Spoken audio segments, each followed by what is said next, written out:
When I teach ServiceNow, I almost always start with two big ideas. First, just about everything you see in ServiceNow is a record in a database table. And once that clicks, the platform starts to feel a lot less mysterious.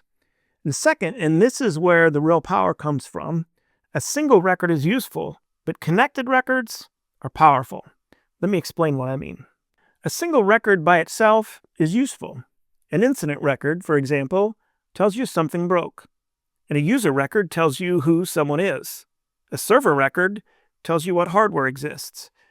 But a record becomes much more useful when it can relate to other records. When an incident is tied to the user who reported it and the server that's broken, you get context, not just data, and that's powerful. And that idea isn't unique to ServiceNow. And for a long time, we built applications on relational databases. Relational just means that the data is stored in tables. Each row is a record, and that records can be connected to other records in other tables. Those connections let systems avoid duplication, stay organized, and keep data consistent. That part isn't new. What is different about ServiceNow is how far that idea is taken. Traditionally, companies built separate systems with separate databases for separate teams. One database for customer info, another for support tickets, and another for assets or hardware. And each system worked fine on its own, but sharing data across them was painful. The same customer existed in multiple places. Definitions didn't always match. Updates didn't flow cleanly, and everything lived in silos.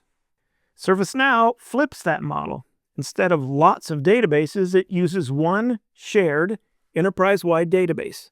And all of those out-of-the-box applications like incident management and change management and asset management and the CMDB, they're all built on top of that same database. And the tables are already designed to work together, to relate to each other. That's the key. Take an incident. That incident record doesn't just store a description of a problem. It connects to the user who reported it, the company that user belongs to, the configuration item that's impacted. Those connections are what turn a basic ticket into something meaningful. You can see who's affected, what's broken, and how it fits into the bigger picture. Because those records are connected, information can flow naturally across the platform without duplicating data or losing context. And once you start looking at ServiceNow this way, learning the platform gets a lot easier. You begin to see that records live in tables. Tables are connected. And applications are really just different ways of working with those connections. With that perspective, things start to click. CSA exam questions feel more logical. That tables section of your study guide starts to make more sense. And instead of memorizing screens, you're learning how the platform actually works. So here's the idea I want you to walk away with. A single record is useful, but connected records are powerful. Anytime you're looking at something in ServiceNow, just ask yourself, what does this record connect to? That question alone will take you a long way. In the next video, we shift gears slightly, and I'm going to show you how to get your very own personal developer instance of ServiceNow, because once you start to explore these connections on your own, everything starts to make much more sense. Until then, hold on to this idea.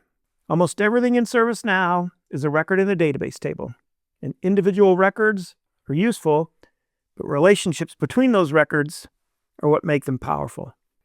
Thanks for watching this one. I'll see you in the next one.